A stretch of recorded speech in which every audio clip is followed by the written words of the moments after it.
கட்டி செய்து வைத்த சிற்பம் ஒன்று கண்டேன். அதன் விழிகளில் வழிவது அமுதல்ல விஷம் என்று கண்டேன். அதன் நிழலையும் தொடுவது பழி என்று விலகிவிட்டேன்.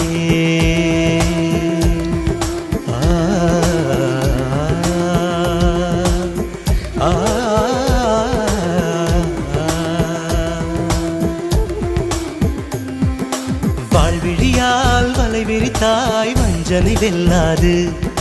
வலைகளிலே மீன் சிக்கலாம், தண்ணீர் என்றும் சிக்காது. வா என்றால் நான் வருவதில்லை, போ என்றால் நான் மறைவதில்லை. இது நீ நான் என்ற போட்டி அல்ல. நீ ஆணையிட்டு சூடிக் கொள்ள ஆண்கள் யாரும் பூக்கள் அல்ல.